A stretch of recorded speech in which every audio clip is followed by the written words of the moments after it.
ঘটনা 1, সাল 2000-2001। তখন আমি আমার দাদুর বাড়ি নরসিংদী জেলার একটা থানায় অর্থাৎ চর লক্ষ্মীপুরে ছিলাম। আমাদের বাড়ির দুই পাশে নদী, মাঝে চরের মতো একটা এলাকা। বর্ষাকালে নদীর পানি আমাদের ঘরের পেছন পর্যন্ত আসতো।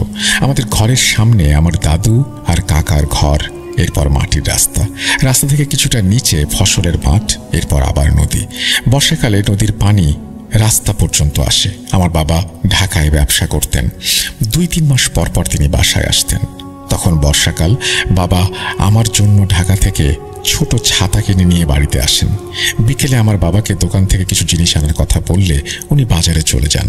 আমাদের বাড়ি থেকে বাজার 5 মিনিটের হাঁটা পথ। বাবা যাওয়ার পর থেকে বৃষ্টি শুরু হয়। মা ঘরে শুটকি পিঠা তৈরি করছিলেন, আমার কাকারা পিঠা খাচ্ছে। আমি বারবার দরজা খুলে বাইরে দেখছি বৃষ্টি কমেছে কিনা, বাবা আসলো কিনা। সন্ধ্যা হয়ে গেছে, তবুও বাবা আসছেন না দেখে আমি ছাতা নিয়ে রাস্তায় চলে আসি। রাস্তার অপর পাশে ছিল বড় দুটি তুলা গাছ আর বাঁশঝাড়। সেই দুই পাশের বাঁশঝাড়গুলো রাস্তার উপর এমনভাবে পড়েছিল যেন দিনের বেলাতেও রাস্তা অন্ধকার দেখায়। আমি তুলা গাছের নিচে দাঁড়িয়ে বাবার জন্য অপেক্ষা করছি। তখন দেখি সাদা কাপড় পরা 3-4 জন লোক আমার দিকে এগিয়ে আসছে, যাদের মাথা ছিল বাঁশঝাড়ের ওপরে। আমি শুধু তাদের পা দেখতে পেয়েছি। মাথা দেখার জন্য ওপরের দিকে তাকিয়ে থাকি। ছোট ছিলাম, তাই জিন ভূত কি বুঝতে পারতাম না। দেখতে দেখতে পাগুলো আমার সামনে চলে আসে, আমার থেকে ঠিক 10 কি 15 হাত দূরে। আমি তখন ওপরের দিকে তাকিয়ে তাদের মাথা দেখার চেষ্টা করছি। তখনই আমার কাকা এসে আমাকে কোলে তুলে নেয়। আমি কাকাকে পাগুলোর দিকে তাকাতে ইশারা করি, জিজ্ঞেস করি, কাকা, লোকগুলো কত বড়, মাথা দেখা যায় না। কাকা রাস্তার দিকে তাকিয়ে বলে, আম্মু, ওখানে তো কেউ নেই, তুমি কি দেখেছ? আমি বারবার কাকাকে দেখানোর চেষ্টা করি, কিন্তু কাকা বলে সেখানে কেউ নেই। এরপর কাকা আমাকে কোলে নিয়ে ঘরে চলে আসে। আমি জানি না সেদিন কি দেখেছি, আর কাকা না আসলে আমার সেদিন কি হতো। ঘটনা 2, সাল 2025, ফেব্রুয়ারির শেষ সপ্তাহ, স্থান কিশোরগঞ্জের কটিয়াদি থানা। আমার শ্বশুর বাড়ির বর্ণনাটা দিয়ে নেই, তাহলে ঘটনা বুঝতে সুবিধা হবে। আমার শ্বশুর বাড়ির ভিটা উত্তর দক্ষিণে লম্বা। বাড়ির উত্তর দিকে একটা পাকা ঘর, আর পেছনে কোনো বাড়ি ঘর নেই, পানির বরজ, ফসলের মাঠ। দক্ষিণ দিকে একটা পাকা ঘরের সামনে রাস্তা, রাস্তার অপর পাশে নদী। উত্তর দিকের ঘরে আমার শ্বশুর শাশুড়ি, আর দক্ষিণ দিকের ঘরে আমি ও আমার স্বামী থাকি। আমার স্বামী চাকরি সূত্রে ঢাকায় থাকে। আমার শ্বশুর শাশুড়ির ঘরে আমি ঘুমাই। আমি ভূত.com শুরুর দিকের এপিসোডগুলো মিস করার কারণে ইউটিউব থেকে ডাউনলোড করে শুনতাম। রমজান মাসের আর কিছুদিন বাকি, তাই বাড়িঘর পরিষ্কারে এতটাই ব্যস্ত ছিলাম যে 3 দিন ধরে ভূত.com শুনতে পারছি না। চতুর্থ দিন আমি পাখা চালু করে পাতলা কম্বল মুড়ি দিয়ে শুয়েছিলাম। ঘুমের মধ্যে আমি অনুভব করি আমার খাট কাঁপছে। আমার ঘুম হালকা হয়ে যায়। আমি চোখ বন্ধ অবস্থায় প্রথমে ভূমিকম্প মনে করে শুয়ে থাকি, কিন্তু তখনও খাট কাঁপছিল। অনেক সময় ধরে খাট কাঁপার কারণে আমি সজাগ হয়ে যাই, আর চোখ বন্ধ অবস্থায় চিন্তা করি, এত সময় ধরে তো ভূমিকম্প হওয়ার কথা নয়, খাট কাঁপছে কেন? আমি তখন পুরোপুরি সজাগ হয়ে যাই। আমার মনে হয় আমার পায়ের দিকে ডান পাশে কেউ বসে আছে, আর মাদ্রাসার বাচ্চারা পড়ার সময় যেভাবে শরীর দুলিয়ে দুলিয়ে পড়ে, ঠিক সেইভাবে শরীর দুলাচ্ছে, যার জন্য খাট কাঁপছে। আমি আস্তে করে কম্বল সরিয়ে আমার চোখ দুটো বের করে বাইরে দেখি কি হচ্ছে। আমি কম্বলের নিচ থেকে বাইরে তাকিয়ে দেখি ঘরের লাইট অন করা, কিন্তু আমার স্পষ্ট মনে আছে আমি লাইট অফ করে শুয়েছিলাম। আমার পায়ের কাছে কেউ বসে আছে। আমার মনে একটু ভয় কাজ করছে, তবুও আমি চোখ বন্ধ করে আস্তে করে কম্বল দিয়ে মুখটা ঢেকে ফেলি। আমি মনে মনে আয়াতুল কুরসি পড়ার চেষ্টা করি, কিন্তু 3টা আয়াত পড়ার পরে আমার সারা শরীর অবশ হয়ে যায়। আমি আর কিছু মনে করতে পারছিলাম না। আমার কোনো সূরা মনে আসছিল না। আর তখনই আমার মনে হয় অবয়বটা আমার দিকে রাগী দৃষ্টিতে তাকিয়ে আছে, তার চোখ দুটো আগুনের মতো লাল। আমি তার নিঃশ্বাসের শব্দও শুনতে পাচ্ছি। তার নিঃশ্বাস এত গরম ছিল, আমার মনে হলো কম্বলের ভেতরে কেউ আমার গায়ে আগুন ধরিয়ে দিয়েছে। ভয়ে আমার মুখ দিয়ে কোনো শব্দ বের হচ্ছিল না। শরীর অবশ হয়ে যাওয়ার কারণে আমি নড়াচড়াও করতে পারছিলাম না। কিছু সময় পর আমার খাটের কাঁপুনি বন্ধ হয়ে যায়, আমার শরীরও স্বাভাবিক হয়ে যায়। আমি এতটাই ভয়ে ছিলাম যে কম্বলের নিচ থেকে মাথা বের করার সাহস পাচ্ছিলাম না। পারছিলাম না পাশে থাকা শ্বশুর শাশুড়িকে ডাকতে, অর্থাৎ পাশের ঘরে থাকা শ্বশুর শাশুড়িকে ডাকতে। এভাবে কিছু সময় পার হয়ে যাওয়ার পরে কিছুটা সাহস সঞ্চয় করে আমি লাইট অফ করি এবং অন্ধকারে তখন আর কিছু দেখা যায় না। আমি আমার শ্বশুর শাশুড়িকে ডাক দিই, কিন্তু ওনাদের রুম থেকে কোনো সাড়া আসে না। আমি ভয় পাই এটা ভেবে যে আমি শাশুড়িকে ডাক দেওয়ার পরেও অবয়বটা আবার রেগে যাবে না তো। আমি শরীরের সমস্ত শক্তি দিয়ে আমার শাশুড়িকে ডাক দিই আর চিন্তা করি উনি আমার ডাক শুনে সজাগ যদি হয়ে যায় তাহলে অবয়বটা আর আমার কোনো ক্ষতি করতে পারবে না। এভাবে 3 বার ডাক দেওয়ার পরে শাশুড়ি সাড়া দেয়। আমি তখন ওনাকে আমার রুমে এসে লাইট অন করতে বলি। উনি লাইট অন করে দিয়ে কি হয়েছে জিজ্ঞেস করেন। আমি লাইট অন করতে বলি। উনি লাইট অন করলে আমি স্বপ্ন দেখেছি বলে জানাই। উনি আমার সঙ্গে থাকতে চান। আমি মানা করে দেই, লাইট অন থাকলেই হবে, ভয় পাবো না। কিন্তু বিশ্বাস করেন রাসেল ভাই, এটা স্বপ্ন ছিল না, পুরো ঘটনাটা আমি সজাগ থাকা অবস্থায় দেখেছি। পরদিন সবাই ঘটনা শুনে আমাকে অনেক বকা দেন এই বলে যে আমি ভূতের গল্প শুনি তাই এমন হয়েছে। আমি যেন এই সবার না শুনি। আমি তখন মজা করে সবাইকে বলি, এতদিন ধরে ভূতের গল্প শুনি, 3 দিন ধরে শুনছি না, তাই ভূত এসেছিল আমাকে মনে করিয়ে দেওয়ার জন্য। ভুল ত্রুটি ক্ষমা সুন্দর দৃষ্টিতে দেখবেন, এই বলেই তিনি তার ঘটনা শেষ করেছেন। আশা করছি এই ঘটনাটি আপনাদের ভালো লেগেছে। ভালো লাগলে অবশ্যই আমাদের জানাবেন। আমরা চলে যাব আমাদের পরবর্তী ঘটনায়। প্রিয় লিসেনার, আপনাদের মাঝে আবার হাজির হলাম নতুন একটা সত্য ঘটনা নিয়ে। আসলে কোন ঘটনা লিখব বুঝে উঠতে পারছি না। আমি কনফিউশনে পড়েছি। আসলে আমি কি আমার নিজের স্বপ্নের বাস্তবায়ন এবং অদ্ভুত ভয়ানক ঘটনা বলবো, নাকি মাংস খেকো, জিন, নাকি পরীর সাথে বিয়ে, নাকি মাছ ধরা নিয়ে, নাকি অদৃশ্য হয়ে বাজে জিনের হাতে মৃত্যু, নাকি বাইক ছোট বড়, অথবা একটা রাস্তা 7 মাথা হয়ে যাওয়া। আসলে বুঝে উঠতে পারছি না কোনটা লিখব। এগুলো ছাড়াও আরও অনেক ঘটনা আছে আমার কাছে, সময় পেলে শেয়ার করব। প্রিয় লিসেনার্স, আপনারা এরপর কোন ঘটনাটি শুনতে চান জানাবেন। আল্লাহ বাঁচিয়ে রাখলে আপনাদের বাছাইকৃত ঘটনা পরবর্তী ঘটনা নিয়ে হাজির হব ইনশাআল্লাহ। আমি মাছ ধরা ঘটনাটি সিলেক্ট করলাম। এই ঘটনাটি শুনেছি আমার গ্রামের এক বড় ভাইয়ের সম্বন্ধী, অর্থাৎ ভাবির বড় ভাইয়ের সাথে ঘটে যাওয়া ঘটনা। তার থেকেই শোনা এই ঘটনাটি তার সাথে এবং তার আপন চাচার সাথে ঘটে যাওয়া ঘটনা। ঘটনার লেখার মাঝে নিজের অজান্তে কোনো ভুল হলে সেই ভুলগুলো আশা করি ক্ষমার দৃষ্টিতে দেখবেন।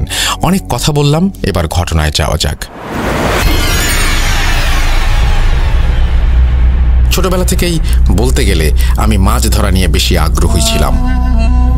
মা বাবার মানা করা সত্ত্বেও বর্ষার সিজনে প্রতিনিয়ত মাছ ধরতে যেতাম মা বাবাকে না জানিয়ে। বলতে গেলে আমার মাছ ধরাটা ছিল এক ধরনের নেশা। এই মাছ ধরা নিয়ে আমার সাথে কিছু অদ্ভুত ঘটনা ঘটে যায়। তবুও কোনো কিছুর পরোয়া না করে মাছ ধরতে যেতাম। ঠিক এমনই এক রাতে হঠাৎ 2018 সালের বর্ষার মৌসুমে রাতের বেলায় আমরা 7 জন একত্রে মাছ ধরতে যাওয়ার জন্য যে যার বাসা থেকে বেরিয়ে পড়ি। আগে থেকেই সবাইকে বলা যে যার মতো করে গন্তব্যস্থানে একত্র হয়ে বিলে মাছ ধরতে যাব।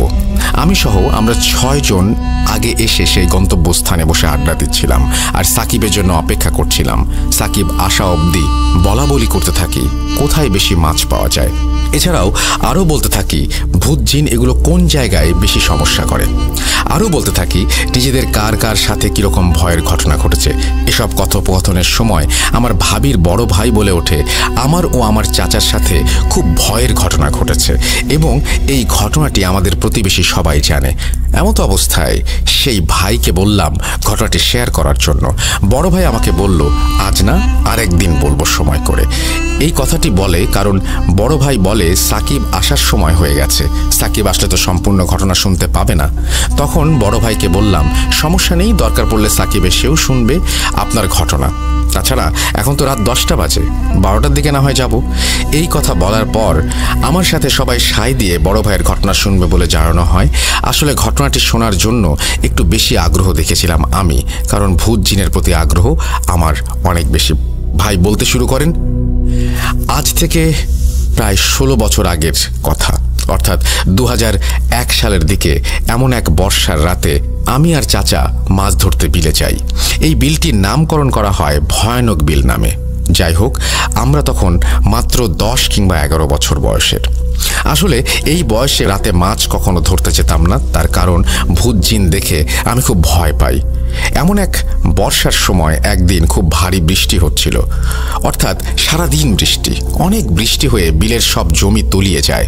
এভাবে সারাদিন বৃষ্টি হবার পরে সন্ধ্যায় আনুমানিক মাঝরাত পর্যন্ত বৃষ্টি পড়তে থাকে। এশার নামাজের আগে আমার চাচা আমাকে বলে, ভাতিজা, আজকে ওই বিলে মাছ ধরতে যাব, তুমি আর আমি মিলে। আজ অনেক বৃষ্টি হয়েছে সারাদিন, বৃষ্টির পানি হওয়াতে প্রচুর শিং, কই, মাগুর, ট্যাংরা পাওয়া যাবে। এই কথা শুনে আমি চাচাকে বললাম, মানে চাচা, আমি তো ভয় পাই, আমি যাব না, আপনি একা যান। আমার চাচা বলে, আমি আছি না, কিছু হবে না। এই কথা শোনার পর আমি রাজি হয়ে যাই। তার কারণ আমি মিথ্যে বলছি না এবং আমার চাচার সুনামও করছি না। আসলে আমার চাচা 5 ওয়াক্ত নামাজ আদায় করেন, তাছাড়া পবিত্র আল কোরআনের 30 পারার হাফেজ। এছাড়াও বলা যায় আমার চাচা ছোটখাটো একটা কবিরাজ, যার জন্য আমি চাচার সাথে মাছ ধরতে যাওয়ার জন্য রাজি হয়ে যাই। গুড়ি গুড়ি বৃষ্টির মাঝে গন্তব্যস্থানে অর্থাৎ সেই বিলে যাওয়ার জন্য রওনা দেই। বিলে যাওয়ার সময় পাশে বাঁশঝাড়, পুরনো কবরস্থান সামনে পড়ে। তো এসব থাকার পরেও কোনো সমস্যা ছাড়াই আমরা বিলে পৌঁছাই। বিলের পাড়ে অর্থাৎ রাস্তার সাথে অনেক পুরনো আম এবং সেরা গাছ, আর বিলের ঠিক মাঝ বরাবর একটা উঁচু জায়গায় কিছু কলা এবং একটু পুরাতন শিমুল গাছ। এই শিমুল গাছ গ্রামের অনেক মানুষ কেটে ফেলার জন্য অনেকবার চেষ্টা করেছে, কিন্তু পারেনি। তার কারণ মানুষের থেকে শোনা অনেক বছর আগে অর্থাৎ আনুমানিক 1988 সালের দিকে এই গাছটা ভয়ানক গাছ হিসেবে পরিচিত ছিল এবং সেই থেকে এই বিলটিও ভয়ানক বিল বলে পরিচিত। 1988 সালে নাকি আমাদের মতোই একটা মানুষ বর্ষার রাতে মাছ ধরতে বের হয় এই বিলে। তখন সেই রাতে গুড়ি গুড়ি বৃষ্টি আর মেঘ গর্জন করছিল। এমন অবস্থায় সেই মানুষটি বিজলি ঝলকানিতে সেখানেই মারা যায়। আর মৃত্যুর পর থেকেই নাকি এখানে অনেক মানুষ মাছ ধরতে এসে নানা ধরনের ভয়ের সম্মুখীন হয়। এই গাছটিও কেটে ফেলার চেষ্টা করা হয় এবং কেটে ফেলতে গেলেই অনেক ধরনের সমস্যার সম্মুখীন হতে হয়। এবং একটা সময় মানুষ অনেকবার যখন চেষ্টা করে পারে না, এরকম বেশ কিছু দূর যাবার পর দবির মিয়া সিদ্ধান্ত নেয় যে সে নিজেই গাছটি কেটে ফেলবে। আসলে বলতে গেলে দবির মিয়া ছোটবেলা থেকেই নাকি ভূত, জিন এসবের প্রতি বিশ্বাস করতেন না। তাছাড়া শুনেছি দবির মিয়া নাকি অনেক সাহসী ছিলেন, যার জন্য নাকি তিনি নিজেই গাছ কেটে ফেলার সিদ্ধান্ত নেন। গাছ কাটার দিন তার সাথে কিছু লোকজনও ছিল। দবির মিয়া বড় একটা কুড়ালের সাহায্যে গাছের গোড়ায় কোপ দিতেই তখনই সেখানে অজ্ঞান হয়ে যান। উপস্থিত মানুষগুলো দেখতে পায় কুড়াল দিয়ে আঘাত করা স্থান যেখানে, সেখান দিয়ে তাজা রক্ত বের হচ্ছে। এই দৃশ্য দেখে সবাই দৌড়ে পালিয়ে আসে। দবির মিয়াকে বাসায় নিয়ে আসার পর তার জ্ঞান ফেরানো হয়। জ্ঞান ফেরানোর পর সবাই দবির মিয়াকে জিজ্ঞেস করে, কি ব্যাপার দবির মিয়া, তুমি হঠাৎ করে অজ্ঞান হয়ে গেলে কেন? আসলে কি হয়েছিল, তুমি কি দেখতে পেয়েছো? তখন সে বলে যে আমি গাছের মাঝে দেখতে পাই দুটি মানুষের মতো চোখ, চোখগুলো ছিল সম্পূর্ণ লাল বর্ণের। এবং তখন সবাই বলে যে তুমি যখন অজ্ঞান হয়ে যাও তখন গাছে আঘাত করা জায়গা থেকে রক্ত বের হচ্ছিল। তখন আমরা এই দৃশ্যটা দেখে সবাই ভয় পাই এবং দ্রুত সেখান থেকে পালিয়ে আসি। এরপর সবাই তাকে পরামর্শ দেয় যে যত শক্তিশালী এবং সাহসী সে হোক না কেন সে যেন কবিরাজের কাছে যায় এবং সাহায্য নেয়। এই বলে সবাই যে যার মতো করে বাসায় চলে যায়, তাদের কথায় কোনো পাত্তা না দিয়ে তুচ্ছ-তাচ্ছিল্য করে উড়িয়ে দেয়। এই ঘটনা ঘটার একদিন পর নাকি অনেক অদ্ভুত বিষয় লক্ষ্য করে দবির মিয়ার পরিবার। এই 3 দিন পর নাকি দবির মিয়া অসুস্থ থাকা অবস্থায় রাতের খাবার খেয়ে তার স্ত্রীর সাথে ঘুমিয়ে পড়ে। মাঝরাতে দবির মিয়া স্ত্রীর বাথরুমে যাওয়ার জন্য ঘুম ভাঙে। ঘুম ভাঙার পর তার স্ত্রী খেয়াল করে দবির মিয়া তার পাশে নেই। অবাক করা বিষয় হলো দবির মিয়া যে ঘর থেকে বের হবে তার কোনো সম্ভাবনাও নেই। তার কারণ ঘরের দরজাটি ছিল ভেতর থেকে লাগানো। যদি সে বাইরে যায় তাহলে ঘরের দরজা অবশ্যই খোলা থাকবে। দবির মিয়ার স্ত্রী চিৎকার দেয়। চিৎকার শুনে পাশের ঘরে থাকা দবির মিয়ার মা, বাবা, সন্তান তাদের রুমে এসে জিজ্ঞেস করে কি হয়েছে। এরপর দবির মিয়ার স্ত্রী বলে, রাতে আমার বাথরুম যাওয়ার প্রয়োজন হয় এবং পুরো ঘটনাটা সে বলে। তখন দবির মিয়ার মা বলে, হয়তো দবির মিয়া বাথরুমে গেছে। তখন দবির মিয়ার স্ত্রী বলে, না মা, আপনার ছেলে বাথরুমে কেমন করে যাবে, ঘর তো ভেতর থেকে লাগানো। এরপর গ্রামের কিছু মানুষ দবির মিয়াকে খুঁজতে থাকে। অনেক খোঁজাখুঁজি করার পরেও কোথাও না পেয়ে সবাই ভয়ানক বিলে খুঁজতে যায়। একবার ওখানে গিয়ে ভাবে যে খুঁজেই আসি, এবং রাতের বেলা খোঁজাটা ঠিক হবে না বলে যখন আজান দেবে সকালে সেখানে যাবে বলে সবাই সিদ্ধান্ত নেয়। সকালবেলা সেখানে যাওয়ার পর উপস্থিত সবাই বড় ধরনের ধাক্কা খায়। সবাই দেখতে পায় দবির মিয়ার দেহতে তার মাথা নেই, অর্থাৎ মাথা কাটা লাশ সেখানে পড়ে রয়েছে। এই দৃশ্যটি উপস্থিত সবাই দেখে এবং দবির মিয়ার মাথা কাটা লাশ সেখান থেকে এনে কবর কবর দেওয়া হয়। এই ঘটনাটি আমাদের গ্রামসহ আশেপাশে গ্রামে ছড়িয়ে পড়ে। দবির মিয়ার মৃত্যুর বেশ কিছু বছর পর পাশের গ্রামের 2 জন লোক সেই বিলে বৃষ্টির রাতে বর্ষার মৌসুমে মাছ ধরতে বের হয় এবং পরের দিন সকালবেলায় তাদের লাশ পাওয়া যায় সেখানে। যাই হোক, 2001 সালের ঘটনায় ফিরে আসি, আমাদের সেই ভয়ঙ্কর বিলে মাছ ধরার ঘটনা। এবং আমরা সেখানে যাই এবং শিমুল গাছের নিচে বসে অনেক ক্লান্ত হয়ে, এরপর আমি চাচাকে বললাম আমি খুব ক্লান্ত হয়ে গেছি, একটু বসে পড়লাম, আপনি মাছ ধরেন। চাচার মতো চাচা মাছ ধরতে থাকে, আমি শিমুল গাছের নিচে বসে থাকি।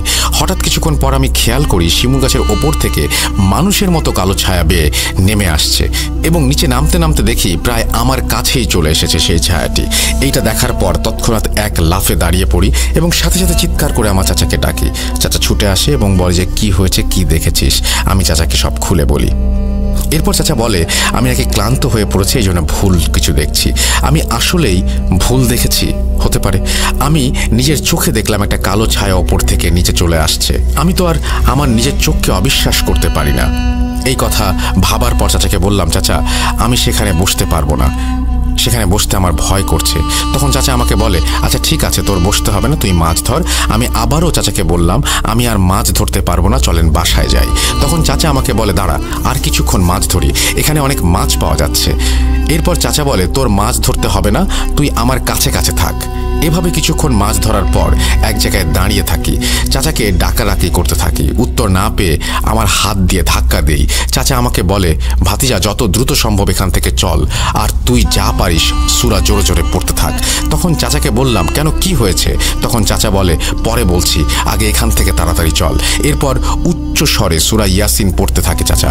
তুই আয়াতুল কুরসি উচ্চ স্বরে বলতে থাক এবং দ্রুত এখান থেকে চলে যায়।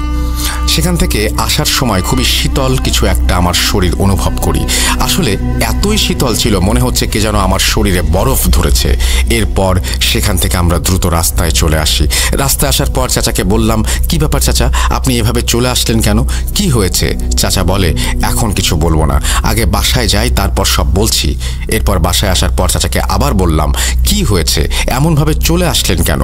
তখন চাচা বলে তুই যখন বললি তুই একটা কালো ছায়া দেখতে পেয়েছিস তখন তোর কথা আমি বিশ্বাস করিনি, ভেবেছি তুই ভুল দেখেছিস। তখন চাচাকে উচ্চ কণ্ঠে বললাম আরে চাচা বলেন তো কি হয়েছে? চাচা বলে মাছ ধরতে ধরতে এক সময় দেখতে পাই আমার সামনে মানুষও না আবার পশুও না, এইরকম কিছু একটা। আসলে তার আকৃতিটা ছিল 4 পা বিশিষ্ট একটা প্রাণীর মতো, তার মাথাটা ছিল মানুষের মতো, সেই আকৃতির মুখটা ছিল আগুনে ঝলসে যাওয়ার মতো, আর তার চোখ দুটি ছিল লাল টকটকে। এই দৃশ্য দেখার পর আমি কি করব বুঝতে পারিনি। এরপর তোর ধাক্কায় হুঁশ ফেরে আর সেই স্থান থেকে যত দ্রুত সম্ভব চলে আসি। এরপর চাচা আমাকে বলে 1 গ্লাস পানি নিয়ে আয়। গ্লাস থেকে পানিতে দোয়া পড়ে ফু দিয়ে তিনি বলেন এই পানি পান কর, পানি পান করার সাথে সাথে তুই ঘুমিয়ে পড়। পানি পান করার পর আমার মতো আমি ঘরে চলে আসি এবং চাচার মতো চাচা ঘরে চলে যায়। পরের দিন সকালে ঘুম থেকে উঠে দেখি আমার সারা শরীরে প্রচণ্ড জ্বর এবং প্রচণ্ড ব্যথা। এদিকে চাচার থেকে পানি পড়া নিয়ে পানি পান করতে থাকি এবং আমার চাচা সূরা পড়ে আমার সারা শরীরে ফু দিতে থাকে টানা 2 দিন। কিন্তু দেখা যেত আমার শরীর ব্যথা জ্বর কোনোটাই কমছে না। 2 দিন পর চাচা বলে তোকে একটা ভালো হুজুরের কাছে নিয়ে যেতে হবে। এর 5 দিন পর হুজুরের শরণাপন্ন হই। হুজুরের কাছে থেকে চিকিৎসা গ্রহণ করার 7 দিনের মাথায় আমি সম্পূর্ণ সুস্থ হয়ে যাই। এরপর থেকে আমার সাথে আরও কিছু অদ্ভুত এবং ভয়ানক ঘটনা ঘটতে থাকে। যাই হোক, এরপরে আপনার সাথে আরও অনেক বেশি ঘটনা ঘটতে থাকে, কিন্তু আমি এই ঘটনার বাকি অংশ আর পড়ছি না, কারণ এই ঘটনার মধ্যে আমি আগেও আপনাকে বলেছি প্রচুর রিপিটেশন আছে, বাট একটা ঘটনা আমি কভার করেছি। থ্যাংক ইউ ভেরি মাচ আপনার এই ঘটনাটা পাঠানোর জন্য, এবং আশা করছি এই ঘটনাটা লিসেনারদের ভালো লাগবে। তবে পরবর্তীতে আপনি যখন লিখবেন তখন একই লাইন বারবার লিখবেন না, এটা মানে যারা শোনেন তাদের জন্য খুবই মানে কষ্টের কারণ হয় আর কি। একটু পড়ে নেবেন আগে, আর ঘটনা যত সম্ভব সংক্ষিপ্তভাবে লিখবেন। আমি অনেক ধন্যবাদ জানাচ্ছি আপনাকে ঘটনাটি পাঠানোর জন্য। আপনার বাকি ঘটনাগুলোর জন্য অপেক্ষা করছি অবশ্যই, তবে বাকি ঘটনাগুলো লেখার সময় একটু সাবধানে লিখতে হবে। Thank you. তো কোনো কথা না বাড়িয়ে সরাসরি চলে যাচ্ছি ঘটনায়। যথারীতির একটি ইমেল যেভাবে লেখা আছে আমি সেভাবেই পড়ছি। আসসালামু আলাইকুম রাসেল ভাই, আশা করি ভালো আছেন এবং ভালোর দলে আপনি সব সময় থাকেন। আমি বেশি কথা বলবো না, শুধু এতটুকু বলবো মানুষ ভালোবাসার জন্য কি কি করতে পারে আর কি পথে যেতে পারে তাই ঘটনা শুনে বুঝতে পারছি। তো ঘটনাতে যাওয়ার আগে বেশি কথা না বাড়িয়ে মূল ঘটনায় চলে যাই। ঘটনা মূলত আমার এলাকার এক বড় ভাইয়ের নামটা শুধু বলতে পারবো, বাকি আর কোনো কিছু বলা সম্ভব না, কারণ তার থেকে বারণ আছে। ভাই এখন অনার্স সেকেন্ড ইয়ারে পড়ছে। আমরা রাজশাহীতে থাকতাম। জায়গার নামটা বললাম না, কারণ এটা সবার পরিচিত জায়গা। ভাইয়ের নাম সাদ। তার সাথে আমার সম্পর্ক 7-8 বছর থেকে। ছোট থেকে ভাইকে দেখে আসছি অনেক ভদ্র এবং কারো সাথে খারাপ ব্যবহার করে না সহজে। কিন্তু 2 বছর থেকে ভাইকে দেখা যায়নি এবং তার বাসায় মানুষ ছিল না। হঠাৎ আমরা সবাই ভাবলাম যে তারা চলেই গেছে হয়তো অন্য কোনো জায়গায়, কারণ তাদের বাসায় কোনো বাসার আসবাবপত্রও ছিল না। তারপর ভাইয়ের সাথে যোগাযোগ হয়নি, কল দিয়েও পাওয়া যায় না। গত 4 দিন আগে ভাইয়ের সাথে দেখা রাজশাহী রেল স্টেশনের পাশের একটা দোকানে। আমি ভাইকে এতদিন পর দেখতে পেয়ে তার কাছে গেলাম। তিনি আমাকে চিনতে পারছে এবং আমরা একে অপরের খোঁজ খবর নিচ্ছিলাম। কিন্তু ভাইকে এতদিন পরে দেখে বোঝা যাচ্ছিল তার শারীরিক গঠনের অনেক অধপতন হয়েছে। দেখলাম তার চোখের নিচে কালি পড়ে গেছে। মনে হচ্ছে বহুদিন তিনি ঠিকমতো ঘুমান না, স্বাস্থ্য ভেঙে পড়েছে, ইত্যাদি ইত্যাদি নানা রকমের পরিবর্তন। কিছু কথা বলার পর ভাইকে একটু ফ্রিভাবে বললাম, ভাই এতদিন ধরে কোথায় ছিলেন আর আপনার এরকম অবস্থা কেন? এই বিষয়ে তিনি কথা বলতে চাচ্ছেন না একদমই, উল্টা আমার খোঁজ খবর নিচ্ছেন। তারপর অনেক কিছু বলার পর ভাই এবার রাজি হলো কথা বলার জন্য। তিনি বলেন, 2টা সিগারেট নিয়ে সাইডে আসো। আমি অবাক হলাম, কারণ ভাইকে আমি যখন 2 বছর আগে দেখেছি তখন তিনি সিগারেট খেতেন না। তো আমি 2টা সিগারেট নিয়ে সাইডে এসে তার সামনে বসলাম। তিনি সিগারেট খেতে খেতে তার ঘটনা শুরু করলেন এবং বললেন যে মাঝখানে কোনো কথা বলবি না।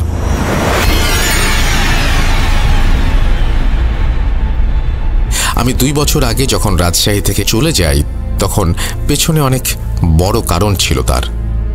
এই 2 বছর আগেও একটা ঘটনা ঘটেছে যার জন্য আজ আমার এই অবস্থা। যখন আমি ইন্টারমিডিয়েট ফার্স্ট ইয়ারে পড়ি তখন আমার অনেক একা একা লাগতো।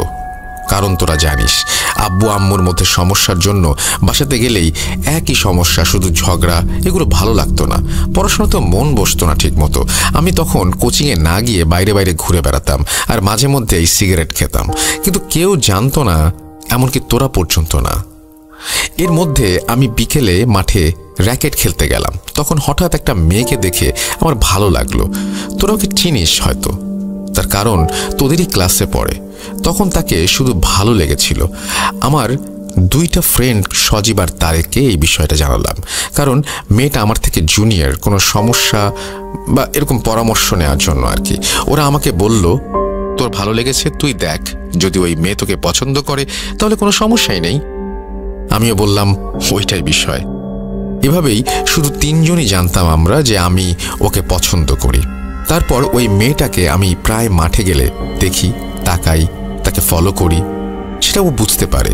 একদিন ওই মেয়ে আমাকে ধরে বলে যে ভাই এভাবে ফলো করেন কেন? আমি তখন বললাম আমার মনের কথাগুলো। তখন সে কোনো কিছু না বলে চলে যায়। 2 দিন পর সে আমাকে বলে যে আমাকে সে পছন্দ করে। সেদিনটা ছিল আমার জীবনে অনেক আনন্দের একটা দিন। আর ওই 2 বন্ধুকেও আমি বলি, ওরাও খুশি হলো। কিন্তু ওই মেয়ের সাথে কথা হতো না, কারণ ওর কোনো মোবাইল বা অন্য কোনো যোগাযোগ মাধ্যম ছিল না। এই যুগের মেয়ে হয়েও মোবাইল কন্ট্যাক্ট ছিল না, ব্যাপারটা অদ্ভুত না? যাই হোক, তারপর হঠাৎ আমাদের এখান থেকে সে চলে গেল এবং আমাকে কোনো কিছু বলেও যায়নি। আবার এই সময় আমি দিনাজপুরের ফ্রেন্ড সার্কেলের সাথে একটা ট্যুরে গিয়েছিলাম। আমি কিছু বুঝতেও পারলাম না যে কি হলো। তাকে প্রায় দীর্ঘ 3-4 মাস খোঁজার পর আমি পেলাম। এতদিন পর তার সাথে যখন আমি কথা বলতে যাই তখন সে আমার সাথে কথা বলে না, এমনকি ইগনোর করতে লাগলো। আমি খুব শকড হলাম। অনেক দিন তার সাথে কথা বলতে চেয়েছি, তাও বলে না। শেষ পর্যন্ত একটা চিঠি লিখে তার স্কুলের এক ছাত্রকে দিলাম এবং বললাম যে ওটা তাকে দিয়ে এসো। সেই মেয়ে নাকি চিঠিটা না পড়ে তার হেডমিস্ট্রেসকে দিয়ে দিয়েছে এবং বলেছে আমি তাকে রাস্তায় ডিস্টার্ব করি। এই সব দেখার পর আর শোনার পর কার ভালো লাগে? আমি কোনো কিছুতে এটা মানতে পারছিলাম না, ভুলতে পারছিলাম না। এরপর ইন্টারমিডিয়েটের লাস্ট ইয়ারের পরীক্ষাও এত খারাপ হয় যা ভাবার বাইরে, কারণ তার পেছনে আর কোনো কিছু না, সেই চিন্তা ছিল এবং আমার ক্যারিয়ার শেষ হয়ে যাচ্ছে, যা আমার একেবারে মাথা খারাপ করে দিচ্ছিল। এরপর আমি একটা প্রতিশোধের আগুন নিজের মধ্যে জ্বালিয়ে ফেলেছিলাম নিজের অজান্তেই, আর বলছিলাম যে ওকে আমি ছাড়বো না, যে করেই হোক ওকে আমি ছাড়বো না। আমি অনেক দিক দেখলাম কি করে ওর কাছে প্রতিশোধ নেওয়া যায়। এরপর মাথায় আসলো ব্ল্যাক ম্যাজিকের কথা। এই জিনিস সম্পর্কে আমি অনেক শুনেছি, আজ আমি চেষ্টা করতে চাই এটা। আমি কিছু কবিরাজের কাছে যাই, তাদের কাছ থেকে আমি অনেক কিছু জাদুবিদ্যা শিক্ষা গ্রহণ করে আসি, আর কিছু কুফরি কালাম বই নিয়ে আসি এই কাজ করার জন্য, কারণ কাজটা করব আমি নিজেই এবং আমি তাকে শাস্তি দেব, নিজেই তাই করি। তখন মাথা আমার সম্পূর্ণ খারাপ হয়ে গিয়েছিল। কোনো ভালো কিছু ভাবার, ভালো মন্দ নির্ণয় করার ক্ষমতা আমার ছিল না। অনেক চেষ্টা আর কম দিনের ব্যবধানে আমি কিছু ভয়ানক জাদু শিখে যাই এবং জিন চালান আরও অনেক কিছু শিখে যাই। এর মধ্যে এমন কিছু কুফরি কালাম ছিল যে কিছু দিনের মধ্যে মারা যাবে এরকম কোনো ভয়ঙ্কর ব্যাপার, মানে বান, এগুলো আমি মারতে পারতাম। কিন্তু আমি তাকে আস্তে আস্তে মারতে চাই। তাকে জিন চালান করার জন্য তার কিছু ব্যবহৃত সামগ্রী লাগবে, যেমন ওর কিছু কাপড়, এক টুকরো নখ, চুল, এই সমস্ত লাগবে। তো আমি সেই সমস্ত ব্যাপার জোগাড় করার চেষ্টা করি। তাছাড়া আরও বেশ কিছু কুফরি কালামের আয়াত, একটি জীবিত পশুর রক্ত দিয়ে মোট 4টা তাবিজ বানাই আমি। এখন আমি একটু প্রশ্ন করলাম, সেই মেয়ে তো আপনার সাথে ঠিকমতো দেখাও করে না এবং আগেও এরকম সম্পর্ক ছিল না, তাহলে এইসব জিনিস কিভাবে পেলেন? আমি এইরকম প্রশ্ন করেছিলাম এবং উত্তরে তিনি বলেন, এইসব জিনিস আমি তখন একজন কবিরাজের মাধ্যমে পেয়েছি, সে তার জিন দিয়ে এনে দিয়েছে। এরপর তিনি আবার বলতে শুরু করলেন, সেই তাবিজগুলো তার বাসায় আমি 4 দিগন্তে পুঁতে এসেছি। এরপর জাদুর প্রভাব আস্তে আস্তে সে অসুস্থ হতে থাকে। তার এই অবস্থা করুণ হয়ে গিয়েছিল। আমি দূর থেকে নজর রাখতাম ওকে। অনেক ডাক্তার দেখানোর পরেও কোনো লাভ হয়নি। শেষ পর্যন্ত প্রায় মৃত্যুর শেষ প্রান্তে পৌঁছে যায়। এর মধ্যে আমরা 2 বন্ধু ছিল, তাদের মধ্যে তারেক আমাকে এসে একটা চায়ের দোকানে বসিয়ে একটা কথা বলছিল। আমি বললাম, কি বল, বেশি সময় নেই। কারণ এসব ঘটনা হওয়ার পর থেকে আমি কারোর সাথে মিশতাম না, দেখাও করতাম না। তো আমাকে তারেক বলল, আমাদের 3 বন্ধুর জন্য একটা কথা বলিনি, আর তোর সাথে বেশি কথা ও দেখাও হতো না, কিন্তু আজকে বলছি, সজীব আমাকে তোর ওই কথা বলার পর বলেছিল ওই মেয়েটা ওকে পছন্দ করে কিন্তু কিছু বলতে পারে না। এর মধ্যে তুইও বললি, এই জন্য আর কিছু বলতেও পারিনি। কিন্তু তোর সাথে যখন ওই মেয়ের একটা সত্যি সম্পর্ক তৈরি হচ্ছিল, সজীব মানতে পারে না, এজন্য তোর বাসায় ও বলে দেয়। এই জন্য ওই মেয়েকেও অনেক কথা শুনতে হয়, আর এই জন্য ওরা ওইখান থেকে চলে যায়। এই কথা শোনার পর আমার মাথা সম্পূর্ণ খারাপ হয়ে যায় এবং মনে হচ্ছিল যে আমার ভেতর কষ্টে আমি মারা যাচ্ছি। কারণ তখন আমার মনে হচ্ছিল যেন আমি না জেনে শুনে এরকম বাজে একটা কাজ করলাম। আমি তখন তারেককে মারতে শুরু করলাম, বললাম, তুই তো এগুলো আগে বলিসনি আমাকে। এভাবে কিছুক্ষণ যাওয়ার পর আমার মাথা কাজ করা বন্ধ হয়ে যাবে এমন একটা অবস্থা হলো এবং আমি কাঁদতে শুরু করে দিলাম। বাসায় ওখান থেকে চলে আসলাম আমি, আর আমার এই নিজের কাজের জন্য এত লজ্জিত হচ্ছিলাম ভাবার বাইরে। কিন্তু অনেক দেরি হয়ে গেছে। ব্ল্যাক ম্যাজিকের জন্য ওই মেয়েটি প্রায় মৃত্যুর কাছে চলে এসেছে। আমি সেই রাতে ব্ল্যাক ম্যাজিক উঠানোর চেষ্টা করলেও অনেক দেরি হয়ে গেছে বুঝলাম, কারণ সেখানে 7টা জিন চালান করা হয়েছে। শেষ পর্যন্ত জিনদের হাজির করলাম অনেক কষ্টে। আমি অনেক তাদের বোঝানোর চেষ্টা করলেও তারা বলে, আমরা একজনের জীবন তো নিয়ে যাব, সে যেই হোক। তুমি বলো কার জীবন নেব, তোমার নাকি ওই মেয়ের? এবার আমার পায়ের নিচ থেকে মাটি খসে পড়ল। কিন্তু তখন একটু ভেবে বললাম, তোমাদের তো একটা জীবন লাগবে। জিনগুলো বলল, হ্যাঁ। তখন আমি সেই মেয়েকে বাঁচানোর জন্য যা করার করলাম। আমি জিনগুলোকে বললাম, তোমরা ঠিক 3 দিন পর আসো আর একটা জীবন নিয়ে যেও। তারা রাজি হলো এবং বলল, ঠিক 3 দিন পর আসবো, আর সেদিন যদি তুমি তোমার কথা না রাখো তাহলে 2 জনের জীবন নিয়ে যাব। এই বলে তারা চলে গেল। এরপর আমি কবিরাজদের পেছনে ঘুরতে লাগলাম। সব কবিরাজের একই কথা, এর কোনো উপায় নেই। শেষ কবিরাজের কাছে গেলাম আশা নিয়ে।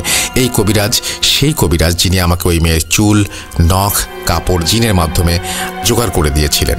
তখন তিনি আমাকে একই কথা বলেন, এর থেকে পরিত্রাণ পাবার একটাই উপায়, তুমি তাদের ওয়াদা করে দিয়েছ যে জীবন দেবে, আর যদি তুমি এই ওয়াদা ভঙ্গ করো তবে তোমার পরিণতি খুব খারাপ হবে। আমি বললাম, কি হবে? তখন তিনি বললেন, 2টা জীবনের মধ্যে ওই মেয়েটির একটা আর তোমার একটা চলে যাবে। আর একটা উপায় আছে, যেটা তোমাকে ওদের একটা জীবন দিতে হবে। এরপর আমি চলে আসলাম। এরপর আমি ভাবছি কি করা যায়। তখন আমার মাথায় আসলো, যেহেতু যার জন্য এটা শুরু হয়েছে তার মধ্যে থাকবে না কেন এটা। হ্যাঁ, আমি সজীবের কথা বলছি। এখন নিজের জীবন আর নিজের প্রেমিকার জীবন বাঁচানোর একটা রাস্তা, সজীবকে মারা লাগবে। এরপর আমি তাড়াতাড়ি সজীবের কিছু জিনিসপত্র, ব্যবহৃত জিনিসপত্র আনলাম, কারণ জিনের সাক্ষীর জন্য লাগে এগুলো। এরপর আমি জিনদেরকে আবার কুফরি কালামের মাধ্যমে নিয়ে আসলাম। পরের দিনই শুনতে পাই সজীব মারা যায় হঠাৎ। এমন মৃত্যু কোনো মানুষ ভাবতেও পারেনি। এলাকার মানুষ থেকে শুরু করে সব আত্মীয় স্বজন সবাই ভাবছে এইরকম মৃত্যু কি করে একটা মানুষের হওয়া সম্ভব।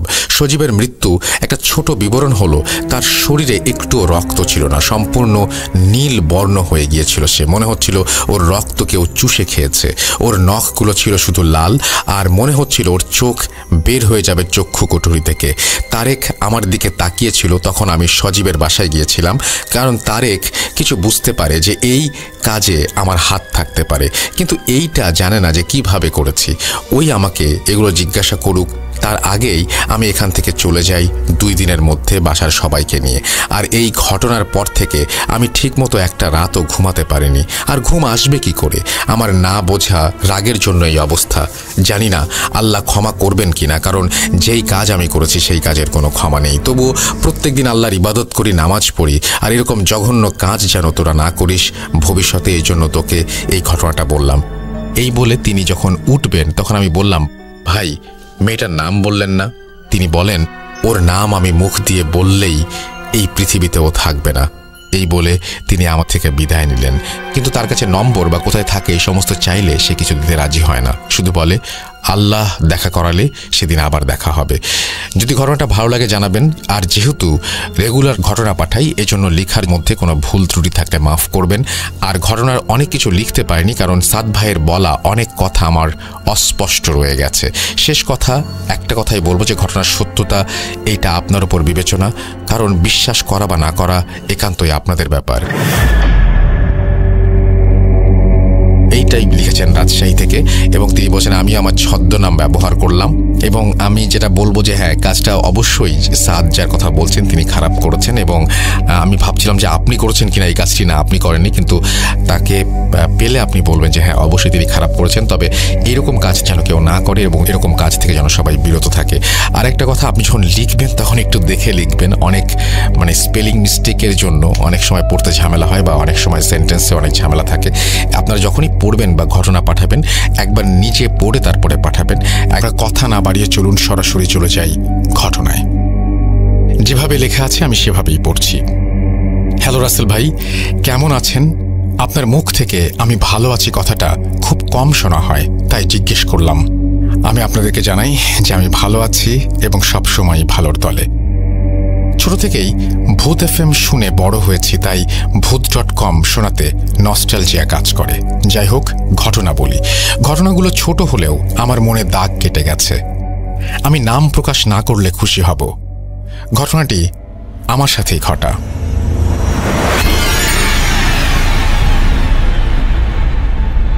ঘটনা 1। 2020 সালের কোনো একদিন, করোনার প্রকোপ কিছুটা কম তখন। আমি তখন, তিনি একটা জায়গার নাম বলেছেন এবং তিনি বলেছেন তিনি সেই এলাকায় থাকেন। তারপরে তিনি লিখছেন, পরিবারের সবার চাকরি থাকার কারণে সকাল থেকে রাত পর্যন্ত 10টা-11টা অবধি পুরো বাসায় একাই থাকতাম। মাঝে মাঝে রাতে বাসার বাইরে অনেক শব্দ হতো, বা অনেক সময় কাজ করার সময় মনে হতো পাশে কেউ আছে। এসব ছোট ছোট বিষয়, বিচ্ছিন্ন ঘটনাগুলো যখন শুরু হয়, আমি একদিন রাতে কৌতূহলবশত 6তলা ছাদের দরজার সামনে যাওয়ার পর থেকে, যেহেতু মসজিদ খুব কাছে ছিল, শব্দ বা অন্য অ্যাক্টিভিটিগুলো হতো আজানের ঠিক আগে বা পরে। ঘটনা ঘটে সেদিন, যেদিন ওই বাসায় আমি আর আমার বড় ভাই ছিলাম। সকাল তখন 10টা থেকে 10টা 30। আমি আমার ঘরে বিছানায় বসে পায়ে হলুদের প্রলেপ লাগাচ্ছিলাম। প্রলেপ লাগাতে লাগাতে মনে হলো কেউ একজন আমার রুমের দরজায় দাঁড়িয়ে আমাকে দেখছে। আমি সরাসরি না তাকিয়ে আর চোখে এক মুহূর্তের জন্য দেখি একটি মুখ, যার বেশিরভাগ অংশ চুল দিয়ে ঢাকা। তার লম্বা চুল মেঝেতে গড়িয়ে পড়েছে। আমি সাথে সাথেই তাকাই, আর সে এক দৌড় দিয়ে আমার ভাইয়ের ঘরের দিকে চলে যায়। ঠিক সেই সময় আমার ভাই ঘুম থেকে উঠে যায়। আধো ঘুমে ফ্রেশ হতে বেসিনের দিকে আসছিল, আর সে কিছু একটার সাথে ধাক্কা খায়। ব্যাপারটি আমার চোখের সামনেই ঘটে। ঘটনাটি এত তাড়াতাড়ি ঘটে যে আমরা দুজনের কেউই বুঝে উঠতে পারিনি। তারপর 1 ঘন্টার মধ্যে ভাইয়ের প্রচণ্ড জ্বর। এরপর আর তেমন কিছু ঘটেনি, শুধু আমার ভাই মাঝে মাঝেই রাতে খুব সুগন্ধ পেত। ঘটনা 2। আগের ঘটনাটির সাথে এর কোনো যোগসূত্র নেই। ঘটনাটি ঘটে 2021 সালে সেপ্টেম্বর মাসে। আমি আমার বন্ধুদের সাথে প্ল্যান করি ওয়াডিতে দেখা করব একটি রেস্টুরেন্টে। ঘটনার দিন প্রচণ্ড বৃষ্টি থামতেই চায় না। যেহেতু অনেক দিনের প্ল্যান, আমরা কেউ ক্যান্সেল করি না। আমি সরাসরি ওয়ারির কোনো বাস না পেয়ে তাঁতিবাজার নামি দুপুর 12টা নাগাদ। জায়গাটি না চেনায় আমি গুগল ম্যাপের সাহায্য নিচ্ছিলাম। বৃষ্টির বেগ বেড়ে যাওয়াতে মোবাইলটা ব্যাগে ভরে রিকশার খোঁজ করতে থাকি। 5-7 মিনিট পর এক বৃদ্ধ রিকশা চালক এসে বলে সে যাবে এবং তুলনামূলক কম ভাড়া চায় অন্য রিকশা চালকদের থেকে। আমি রিকশায় উঠে রিকশার হুড ভালো করে তুলে দেই, সামনে প্যাকেট দিয়ে বসি। তখন আমার বন্ধু কল দিয়ে বলে তারা অপেক্ষা করছে, তাড়াতাড়ি আসতে। আমি তাদের আমার লোকেশন জানাই। যেহেতু আমি জায়গা চিনতাম না, আমি জানতাম না যে আমার লোকেশন থেকে ওই রেস্টুরেন্ট যেতে কম সময় লাগবে। রিকশাওয়ালা মামাকে জিজ্ঞেস করলে সে বলে 10-15 মিনিট লাগবে। আমিও তাদের জানাই তাড়াতাড়ি পৌঁছাবো। ফোন যখন ব্যাগে রাখতে যাই তখন দেখি 12টা 1। রিকশা মেইন রোড থেকে গলি দিয়ে ঢোকে। তখন আমি খেয়াল করলাম এত বৃষ্টির মধ্যেও রিকশাওয়ালা মামার জামা ভিজছে না, তার গায়ে 1 ফোঁটা বৃষ্টির পানিও পড়ছে না। আমি ভয় না পেলেও অবাক হলাম, কোনো ছাতা বা ছাউনি ছাড়া কিভাবে তা সম্ভব। আমি মাটির দিকে তাকিয়ে থাকলাম অস্বস্তিতে। শুধু রাস্তার পাশে একটা গলিতে পোস্টারে 1988 লেখা দেখলাম। তারপর রিকশাওয়ালা একটা খুব চিকন ময়লা গলি পার হয়ে বলল, মামা নামেন, এসে গেছি। ভাড়া মিটিয়ে সামনে এসে দেখলাম চারপাশে প্রায় অন্ধকার হয়ে এসেছে। সব দোকানের আলো জ্বলছে আর বৃষ্টিটা হঠাৎ কমে গেছে। একটু অবাক হলাম। 2-3 পা সামনে হেঁটে ওই রেস্টুরেন্টটা পেলাম। ভিতরে ঢুকে দেখি আমার কোনো বন্ধুই আসেনি। আমি একটি সিটে বসতে গিয়ে রেস্টুরেন্টে থাকা ঘড়িটির দিকে চোখ মেলে তাকাতেই দেখি রাত 8:55 বাজে। আমি এতটাই অবাক হই, একজন ওয়েটারকে ডেকে জিজ্ঞেস করি, ঘড়িটা কি ঠিক আছে, এখন কয়টা বাজে? তিনি বললেন, ম্যাম ঘড়িটা ঠিক আছে, রাত 9টা বাজে। আমি কিছুতেই মিলাতে পারছিলাম না। আমার বন্ধুদের কল দেই, ওরা বলে অনেকবার ট্রাই করেও আমার ফোন অফ দেখায়। ওরা বিকেল 5টা অবধি অপেক্ষা করে তারপরে চলে যায়। যেহেতু আমার বাসায় কারো ফোন নাম্বার ছিল না, ওরা আশেপাশে একটু খোঁজাখুঁজি করে চলে যায়। ফোন বের করে দেখি ফোন বন্ধ হয়ে আছে। আমি কোনো রকমে সেদিন বাসায় ফিরে আসি। আমার মনে হয়েছিল খুব বেশি হলে 10 মিনিট আমি তাঁতিবাজার থেকে ওয়ারি পৌঁছাই। কিন্তু এই ঘটনার কোনো রহস্য আমার জানা নেই। আশা করি ভালো লাগবে। ভয়ানক না হলেও আমার জীবনে ঘটে যাওয়া বাস্তব ঘটনা। কোনো এপিসোডে পড়ে শোনালে আমাকে দয়া করে জানাবেন। আমি গুছিয়ে লিখতে পারি না, তাই ভুল ত্রুটিগুলো ক্ষমা সুন্দর দৃষ্টিতে দেখবেন। ধন্যবাদ। সঙ্গত কারণে ফোন নাম্বার শেয়ার করতে পারছি না। সঙ্গে থাকুন, আমাদের চ্যানেলটি সাবস্ক্রাইব করুন এবং সেই সাথে বেল আইকনটিতে ক্লিক করুন to get all the notifications. আমরা চলে যাব আমাদের আজকের ঘটনায়। আসসালামু আলাইকুম প্রিয় রাসেল ভাই ও প্রিয় লিসেনার, কেমন আছেন? সেই প্রশ্ন করলাম না, কারণ আমরা সবাই জানি আপনি সবসময় ভালো ও সত্যের দলে থাকেন। আমি 2022 সাল থেকে ভূত.com এর একজন রেগুলার লিসেনার।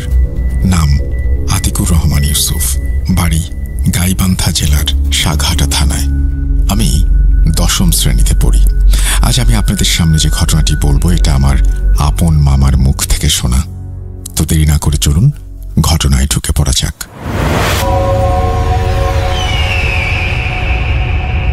ঘটনাটি ঘটে 2018 সালের ডিসেম্বর মাসে গাইবান্ধার ছোট্ট একটি গ্রামে।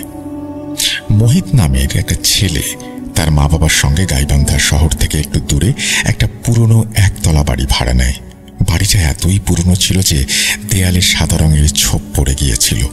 জানালাগুলো ছিল কাঠের, আর রান্নাঘরের পেছনে একটা ছোট্ট ঘর, যেটাতে কেউ থাকতো না। প্রতিবেশীরা আগেই সাবধান করে দিয়েছিল ওই ঘরটা তালা দিয়ে রাখেন, আগের বাসিন্দারা ওখানে মরেছিল, অনেক ঝামেলা হয়েছে। কিন্তু মোহিত এসব বিশ্বাস করত না। একদিন সেই ঘরটা তালা দিয়ে রাখলেও রাতে হঠাৎ করে সে দেখতে পায় ঘরের ভেতর থেকে টুপটাপ একটা শব্দ আসছে। জলের মতো না, মনে হচ্ছিল কাঠের উপর কেউ ধাতব কিছু ফেলছে বারবার। কৌতূহলবশত মোহিত একদিন ঘরটা খুলে ফেলে। ধুলায় ভরা ঘরের একটা কোণে একটা পুরনো লোহার সিন্দুক পড়ে থাকতে দেখা যায়। দেখলেই বোঝা যায় বহু পুরনো, তবে আশ্চর্যের বিষয় সিন্দুকটার মাঝখানটা পরিষ্কার, ধুলো নেই, যেন কেউ মাঝে মধ্যে ওটা খুলে দেখে।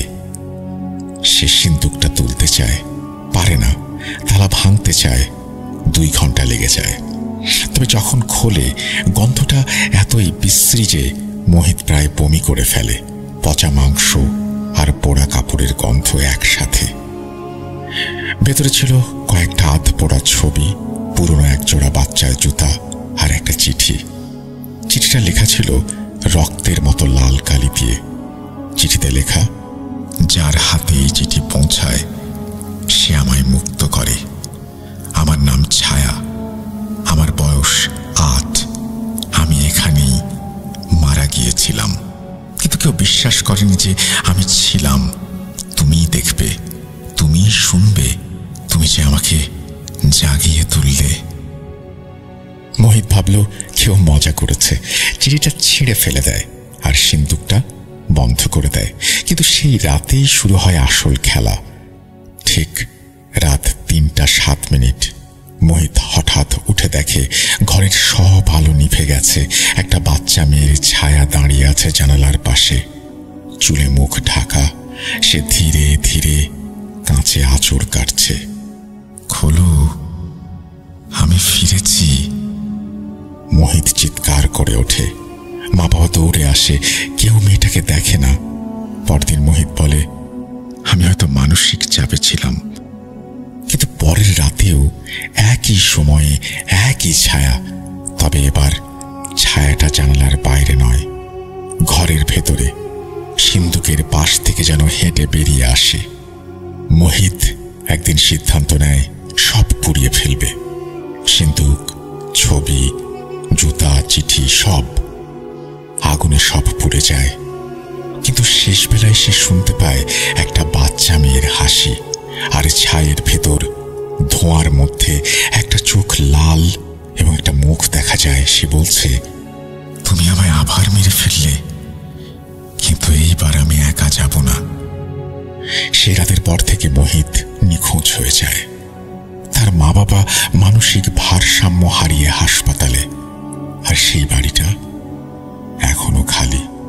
তবে মাঝরাতে কেউ পাশ দিয়ে গেলে এখনো শুনতে পায় লোহার ঝনঝনানি, আর একটা মেয়ে বলছে, হায়, আমি অপেক্ষায় আছি। তো এই ছিল ঘটনা। বিশ্বাস করবেন কিনা সেটা আপনাদের বিষয়। তবে মনে রাখবেন, কিছু দরজা শুধু তালা দিয়েই নয়, বিশ্বাস আর সতর্কতা দিয়েও বন্ধ রাখা ভালো। ভয় যদি একবার ঢুকে পড়ে, মনে রাখবেন ভয়ও কাউকে খুঁজে ফেরে। আজ এখানেই শেষ করছি। রাতের আঁধারে আবারও ফিরব নতুন এক ভয়ঙ্কর কাহিনীতে। আর ঘটনাটি যদি সিলেক্টেড হয়, প্লিজ আমাকে ইমেল করে জানিয়ে দেবেন। যেভাবে লেখা আছে আমি সেভাবেই পড়ছি। আসসালামু আলাইকুম রাসেল ভাই, আশা করি ভালোর তলে আছেন। আমি সাগর হাসান, সাতক্ষীরা সদর থেকে। এই ঘটনাটা ঘটে আমাদের এলাকার এক বড় ভাইয়ের সাথে। সালটা ঠিক মনে নেই, তবে 2011-12 সালের দিকের হবে।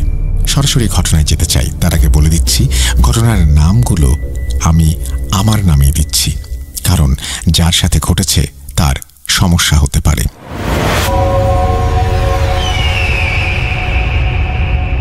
সাতক্ষীরার ছোট এক গ্রাম, নাম পায়রাডাঙ্গা। আধা শহর আধা গ্রাম বলা চলে। গ্রামে রাতে সাধারণত কেউ একা বের হয় না, বিশেষ করে যমুনা ব্রিজ পার হয়ে যে কাঁচা রাস্তা ধরে বাঁশ ঝাড় পেরিয়ে যেতে হয়, সেখানে নাকি কিছু দেখা যায়। মানুষ বলে ভূতের রাস্তা। কিন্তু শহর ফেরত যুবক রনি এসব কুসংস্কারে বিশ্বাস করে না। সে খুলনাতে লেখাপড়া করে, কিন্তু প্রতি শুক্রবারে গ্রামের বাড়ি আসে।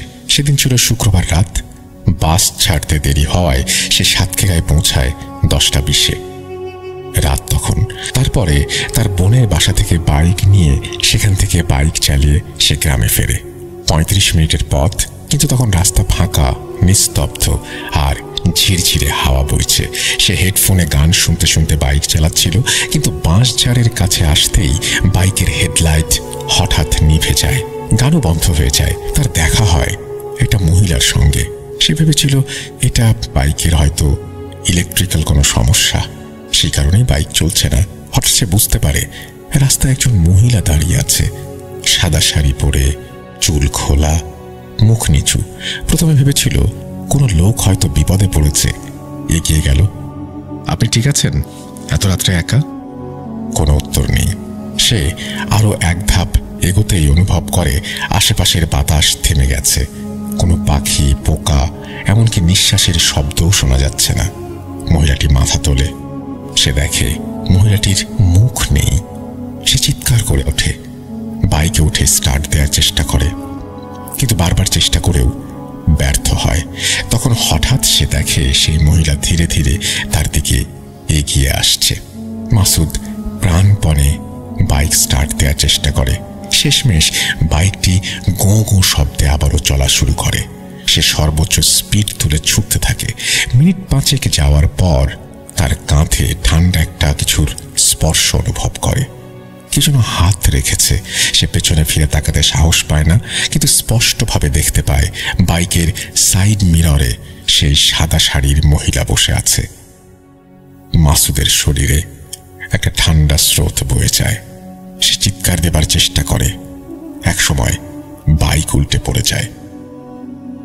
পরদিন ফজরের সময় গ্রামের দুজন চাষি তাকে রাস্তায় অজ্ঞান অবস্থায় পড়ে থাকতে দেখে।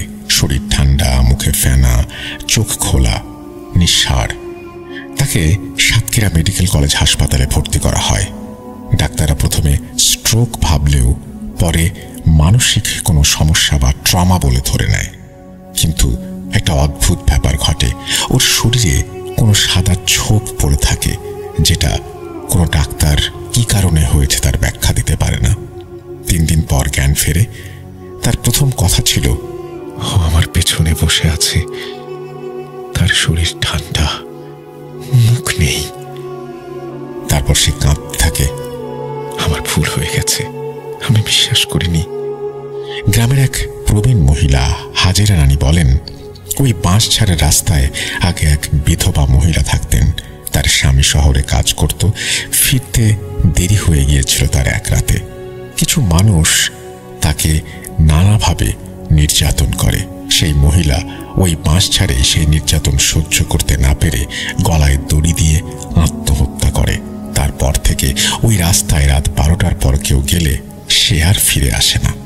আরো অনেকে বলেছে ওই মহিলার আত্মা আজও ঘুরে বেড়ায়, বিশেষ করে যারা মেয়েদের সম্মান করে না বা এই সমস্ত আরো নানান ঝামেলা করে, তাদেরকেই সে টার্গেট করে। যাই হোক, মাসুদ বা যার কথা বলছি সে পুরোপুরি বদলে যায়। সে বাইক চালানো ছেড়ে দেয় এবং সে মাঝে মাঝে বলতো যে ও আমাকে খুঁজছে। আমি জানি তার মা দোয়া, তাবিজ, হুজুর, ঝাড়ফুঁক সব করেছে, কিন্তু সে আর আগের মতো নেই।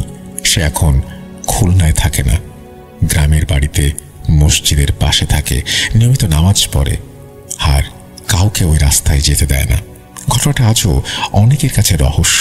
কেউ কেউ বলে মানসিক রোগ, কেউ কেউ বলে কাকতালীয়, কিন্তু যারা নিজের চোখে তাকে সেই অবস্থায় দেখেছে তারা বলে সবকিছুর ব্যাখ্যা হয় না। আর ওই বাঁশঝাড়ের রাস্তাটার পাশেই ঘরবাড়ি হয়েছে, ল্যাম্পপোস্ট হয়েছে। তারপরও রাতে যখন রাস্তা ফাঁকা পড়ে থাকে, যখন ঘড়ির কাঁটা 12টা ছোঁয়, তখন বাতাসও থেমে যায় সেখানে। কিন্তু এখন আর কাউকে দেখা যায় না। এটাই ছিল ঘটনা। আশা করছি ঘটনাটি আপনাদের ভালো লেগেছে। যদি ভালো লাগে অবশ্যই আমাদের জানাবেন। আমরা আজকের মতো বিদায় নিব, ফিরে আসবো আবারও আগামী সপ্তাহে। সেই পর্যন্ত সবাই ভালো থাকবেন, সুস্থ থাকবেন, মোস্ট ইম্পর্টেন্টলি ভূত.com এর সাথে থাকবেন। আল্লাহ হাফেজ। চলুন কথা না বাড়িয়ে শুরু করা যাক। প্রথমে একটা লম্বা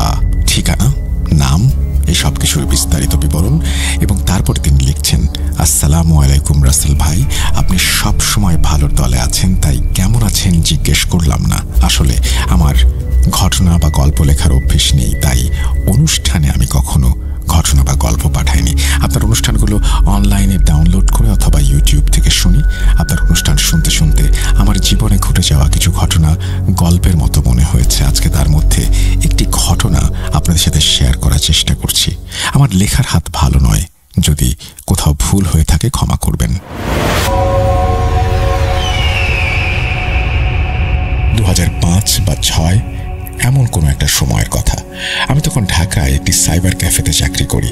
কাজ শেষে গভীর রাত হয়ে গিয়েছিল। সেদিন আমার বাড়ি ফেরার পরিকল্পনা ছিল। সায়দাবাদ থেকে নোয়াখালীর সরাসরি কোনো বাস পাইনি। অনেক খোঁজাখুঁজির পর যে বাস পেলাম সেটাও মাঝপথে নষ্ট হয়ে গেল। আমি জানি না কোথায় নষ্ট হয়ে গিয়েছে, কারণ আমি কিছুই চিনি না তখন। অনাকাঙ্ক্ষিতভাবে একটি বাস দাঁড়ানো, কে কে যাবেন, উঠে পড়লাম এই ব্যাপার। সেদিন জীবনে প্রথম আমি ঢাকা থেকে একা একা নোয়াখালী যাচ্ছি, তাই ভেতরে একরকম শঙ্কা কাজ করছিল। তখন রাতের বেলা আর দিনের বেলা এই দুটোর মধ্যে কোনো পার্থক্য ছিল না আমার কাছে। রাত তখন একটা। ফেনী চৌমুহনী হাইওয়েতে সেনবাগ রাস্তার মাথায় আমি নেমে গেলাম। সে সময় ঝড় বৃষ্টি হচ্ছিল, চারপাশ ছিল অদ্ভুত নির্জন। রাস্তার বাতিগুলো বাতাসে কাঁপছিল, আর বৃষ্টির টুপটাপ শব্দের সাথে বাতাসের হাহাকার মিশে তৈরি করেছিল এক ভৌতিক পরিবেশ। মনে হচ্ছিল এই রাস্তায় আমি ছাড়া আর কেউ নেই। সেনবাগ রাস্তার মাথায় 3-4টা রিক্সা দাঁড়ানো ছিল। আমি একে একে সবাইকে জিজ্ঞেস করলাম, ভাই যাবেন? কেউ রাজি হলো না। ঠিক তখন একজন ধীর কণ্ঠে বলল, কোথায় যাবেন? আমি বললাম, গাজীরহাট মোড়ে। সে বলল, 100 টাকা লাগবে। আমি বললাম, 50 টাকা দেব। আশ্চর্যজনকভাবে সে সাথে সাথে রাজি হয়ে গেল। আমি তখন তার চেহারা ভালো করে দেখতে পাইনি। তার মুখ পুরোপুরি ঢাকা ছিল গামছা দিয়ে, হয়তো ঠান্ডা থেকে বাঁচার জন্য। কিন্তু সেই মুহূর্তে আমার কাছে ভীষণ অদ্ভুত লেগেছিল, ভয়ও লাগছিল। কারণ সেনবাগ থেকে গাজীরহাট যাওয়ার রাস্তাটা এমনিতেই খুব ভয়ের। এখানকার মানুষের মুখে নানা অদ্ভুত গল্প শোনা যায়। বিশেষ করে সেনবাগ বাজার পার হলে যে রাস্তাটা আমাদের গ্রামের দিকে গেছে, সেখানে রোডের পাশে হিন্দু পূজার জায়গা নিয়ে অনেক ভৌতিক কাহিনী শোনা যায়। তারপর হরিণকাটা গ্রাম, যেখানে মেইন রোডের পাশেই তালগাছ ঘেরা একটা পুরনো পুকুর আছে। লোকজন বলে রাতে নাকি ওখানে অদ্ভুত শব্দ শোনা যায়, কারো ছায়া দেখা যায়। রিক্সাওয়ালা আমার দিকে কোনো কথা না বলে দ্রুত চালাতে লাগলো, এবং ঝড় বৃষ্টি ভেদ করে তার চালানোর গতি দেখে মনে হচ্ছিল সেই অন্ধকার রাস্তা ভালোই চেনে। আমার বুক ধুকপুক করছিল। মনে হচ্ছিল মানুষটা আসলেই মানুষ তো। বাড়ির সামনে পৌঁছে আমি 50 টাকা দিলাম। সে কিছু না বলে মাথা নাড়ল এবং অন্ধকারে মিলিয়ে গেল। আজও আমি তার মুখ মনে করতে পারি না। মাঝে মাঝে ভাবি, সে কি আসলেও মানুষ ছিল, নাকি আল্লাহর পাঠানো কোনো রহস্যময় সাহায্যকারী? কারণ 50 টাকা ভাড়া খুবই কম। যতদিন যাচ্ছে আমার সেই রাতের কথা মনে পড়ে শিউরে উঠতে হচ্ছে, কারণ সেই অভিজ্ঞতা আমার জীবনের সত্যিকারের এক রহস্য। আশা করি অভিজ্ঞতাটি ভালো লেগেছে। এই বলে তিনি তার ঘটনা শেষ করেছেন। আমি ঠিক বুঝলাম না যেখানে অস্বাভাবিক ব্যাপারটা কোথায়। রিকশালার আচরণ আমার কাছে স্বাভাবিকই মনে হয়েছে, তবে আপনি যেটা বলছেন যে ঝড় বৃষ্টি ভেদ করে ওভাবে যাওয়া, সেটাও কি খুব অস্বাভাবিক কিছু? সেটা তো তার দক্ষতাও হতে পারে। এই প্রশ্নের ভার আপনাদের উপরেই দিচ্ছি, আর এই প্রশ্নের একটা জিজ্ঞাসাবোধক চিহ্ন রেখেই, একটা প্রশ্নবোধক চিহ্ন রেখেই আমরা চলে যাচ্ছি আজ।